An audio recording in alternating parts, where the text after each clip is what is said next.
En esta serie de vídeos sobre la inteligencia artificial queremos comenzar con darle fundamento a lo que es y lo que no es la inteligencia artificial. Para ello tendremos que adentrarnos un poco en algún fundamento teórico que seguramente nos iluminará en esos límites técnicos intrínsecos a la inteligencia artificial.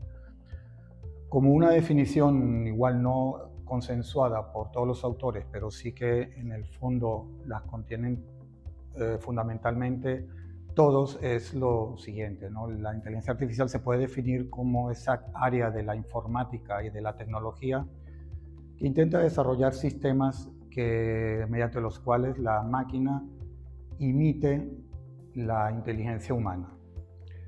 Debería imitar aspectos cognitivos propios del ser humano, como el razonamiento, el pensamiento, la toma de decisiones, la interpretación del lenguaje y aplicarlos a asumir una serie de datos para encontrar patrones y aplicado también a la resolución de problemas y toma de decisiones. Desde luego, hay que recordar que la inteligencia artificial, el término inteligencia artificial fue acuñado por uno de los pioneros de esta, llamado John McCarthy, en los años 50, y él mismo hablaba de esto, de imitar. Es decir, que él de alguna manera decía que buscaban algoritmos y un hardware apropiado para poder lograr hacer cosas, funciones que si lo hicieran los humanos le llamaríamos inteligencia, pero nunca quiso atribuirle la inteligencia en sí misma a las máquinas. Entre esos pioneros debíamos mencionar a Turing. Bueno, si uno va hacia atrás al siglo XIX, hay dos importantes precursores, Charles Babbage y Ada Byron. Ellos fueron los primeros que fueron capaces de pensar en un lenguaje de programación, y un lenguaje de programación que pueda ser procesado por una máquina. Los primeros algoritmos aplicados a números seguramente se le atribuyen a Charles Babbage, pero Ada Byron hizo un avance importante, que es pensar que esos algoritmos se pueden extender no solamente a números, que de aquellas se buscaba el cálculo propiamente matemático, sino a la música y a las imágenes. En eso ella fue una visionaria y amplió el espectro de la algoritmización de las funciones propiamente humanas. Pero ya estando en el siglo XX, el modelo por el cual se rige la computación actual es la máquina de Turing, la máquina universal de Turing. Todo esto nace igual un problema que planteó un matemático a principios del siglo XX, Hilbert, en lo que se preguntaba si, dada una proposición lógica, y una proposición lógica no solamente en un contexto matemático, una axiomática matemática, sino en un contexto del lenguaje natural, en el pensamiento humano, si una proposición lógica existiese un algoritmo que pudiera decidir si esa proposición es verdadera o falsa. Es simplemente decidir si es cierta o es falsa, sí o no. Es un problema que estuvo durante un par de décadas abierto, sin resolver, y en el contexto matemático igual habría que hablar, no tenemos tiempo de hablar sobre ello, los teoremas de Gödel, ¿no? Las proposiciones indecidibles. Básicamente esto no se puede hacer ni siquiera en el contexto matemático propiamente, con una axiomática muy sencilla como la aritmética. Pero después Alan Turing y Alonzo Church, unos pocos años después, lo aplicaron o llegaron al mismo resultado en el contexto de la informática. Es decir, que no existe tal algoritmo que, proponiendo una sentencia o una proposición arbitraria, decida si es cierta o es falsa. Esto tiene consecuencias. Hay que pensar que la máquina de Turing además tiene otras ramificaciones hacia lo que es el ordenador, el computador ideal. Hoy en día podríamos decir que los ordenadores son máquinas de Turing universales sin llegar al punto donde como lo definió Turing, por ejemplo, de memoria infinita, etc. Hay muchos detalles técnicos a los cuales no alcanza todavía la computación actual. Pero sí, los teoremas crean unos límites a la propia inteligencia artificial o a los propios algoritmos. O sea, el límite está en principio ya en los algoritmos, que es que tienen que ser introducidos en un lenguaje computable, tienen que ser determinista. Esto es importante porque en principio no podrían crear algo que no estuviese ya establecido en el programa, en el algoritmo. Ya lo decía también, por cierto, así muy visionaria también, de nuevo, Ada Byron. Ada Byron decía que la máquina analítica, como le llamaba ese ordenador, como lo pensaban en esos tiempos, podría procesar cualquier algoritmo o cualquier función que fuese programable. Y nunca pensó, de hecho manifestaba directamente en uno de sus escritos que no decía que la máquina analítica pudiese crear, sino que simplemente podría resultar o resolver lo que ya previamente se le ha introducido en el propio algoritmo. Así que ya tenemos dos limitaciones propias del lenguaje computacional, como el que tenemos hoy en día, que los algoritmos son o deben ser introducidos en un lenguaje computable, es decir, en un lenguaje no recursivo. Recordemos lo que nos decía Noam Chomsky sobre el lenguaje natural, que es un lenguaje que tiene una función de recursividad, con lo cual puede evolucionar con el tiempo, y de plasticidad, los matices semánticos, etc., cosa que no contempla los algoritmos. Y determinista, es decir, que no puede crear algo nuevo que no esté ya establecido en el propio algoritmo. Bueno, entonces, visto que este problema de la decisión que resolvió Turing y Church, llamado Entscheidungsproblem, fue negativo, a pesar de ello, unos años después, Turing publica un artículo que posiblemente sea el origen propio de la inteligencia artificial, hablando sobre si las máquinas podrían pensar. Es relevante decir que este artículo fue publicado en una revista de filosofía, es decir, que él hacía unas propuestas, un desideratum sobre lo que debía ser una máquina que imitara el pensamiento humano.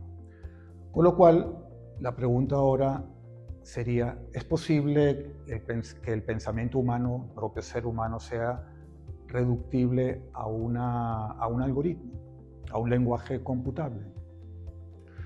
Debemos considerar que el razonamiento contiene una serie de elementos que, el tiempo, el espacio, la causalidad, es decir, el conocimiento físico de objetos y sus interacciones, etc. Y todo eso lo integramos en una red cognitiva que nos permita decidir o resolver problemas que son usualmente inciertos, cambiantes, con muchas incertidumbres que pueden aparecer. Además, debemos integrar otros elementos propios del razonamiento, como podría ser la inducción, que posiblemente la inteligencia artificial actual, los chatbots, etcétera, lo logran parcialmente. La deducción, con mucha más dificultad, pero después hay otros elementos como la abducción, que ni se le espera porque simplemente no investigan, no desarrollan modelos basándose en este concepto, en esta idea que es tan compleja y es tan humana y tan subjetiva. La analogía, por ejemplo, elementos de sentido que llamamos de sentido común, por ejemplo, utilizar criterios de estética, etcétera, para tomar decisiones y resolver problemas. También hay que añadir que a este razonamiento, mediante la percepción, la acción y el lenguaje debían integrarse para producir aprendizaje.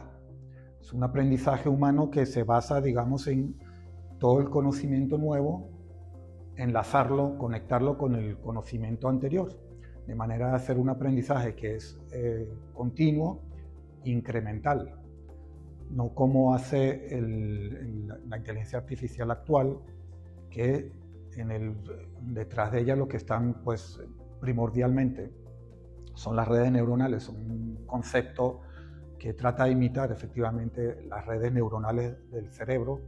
Se habla de un lenguaje de neuronas, neuronas de entrada, neuronas de salida y una capa oculta formada por millones de nodos. En el contexto pues, matemático serían más bien eso, pero que imitan las neuronas y algo parecido a los impulsos nerviosos y cómo se activan las neuronas en nuestro cerebro, pues eso es lo que trata de imitar.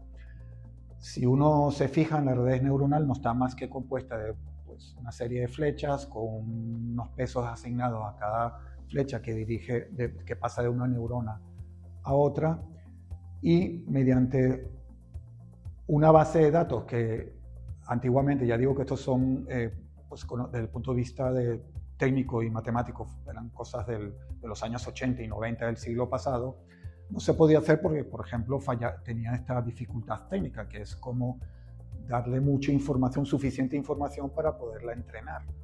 Y el entrenamiento es pues, basado en esa gran base de datos que se introduce y que, por cierto, la parte del ChatGPT, la parte T, tiene que ver con esa tecnología, de cómo comprimir y hacer llegar a que la red neuronal absorba toda esa gran cantidad de información. Y se le entrena con un procedimiento muy matemático, muy sencillo, además de formulaciones matemáticas con el cálculo de los pesos, y el entrenamiento se hace pues comparando el resultado final, el output, con los resultados que sabemos que son ciertos de esa base de datos. Se calcula un error, se hace un método que se llama retropropagación, se corrigen aproximándonos con un método de cálculo numérico paso a paso a optimizar ese error, disminuirlo en este caso, modificando los pesos. Y eso se hace con un montón de iteraciones, de manera que la red neuronal efectivamente está funcionando de manera perfecta en el sentido de que arroja el resultado pues, más aproximado y más probable según los datos que tienen introducidos. Aquí surgiría la pregunta si realmente eso es lo que nosotros entendemos como una inteligencia, al menos humana. Que tenga un acierto, que encuentre patrones muy rápidamente, además, con una probabilidad alta, de eso es lo que se preocupa la inteligencia artificial, que obtener el mejor resultado, pero no necesariamente aquel que sea verdadero. Bueno, y para finalizar, en principio, estamos viendo a lo largo de toda esta serie de vídeos, veremos tanto explícita como implícitamente pues, esas limitaciones que tiene a la hora de la inteligencia artificial a la hora de alcanzar el pensamiento humano. Ya no hablemos de la conciencia, hay muchos trabajos importantes de Penrose, etcétera, neurólogos, neurocientíficos muy importantes sobre esas limitaciones, pero quizás una que es importante y sería muy fácil de ver es el tema de la corporeidad, es decir, que el hecho de que una inteligencia artificial esté detrás de una pantalla y no pueda percibir, tocar, etcétera, que eso pues, es muy importante para el aprendizaje y las relaciones causa-efecto, pues lo máximo que se está haciendo ahora hay un programa que se llama desarrollo, que se llama Platón, que mediante imágenes visuales y utilizando la teoría de Piaget, de la evolución del conocimiento de un niño, pues trata de lograr ese aprendizaje corpóreo, de alguna manera, pero muy incipiente, de la inteligencia artificial. Con lo cual nos quedamos de momento con que la inteligencia artificial ni tiene conciencia, ni piensa por sí sola, y destacando estos mitos, sería importante para saber lo que no educa por sí sola, que es la parte gruesa a lo cual le vamos a dedicar en estos vídeos, a la educación. Entonces nos quedamos con ese mensaje.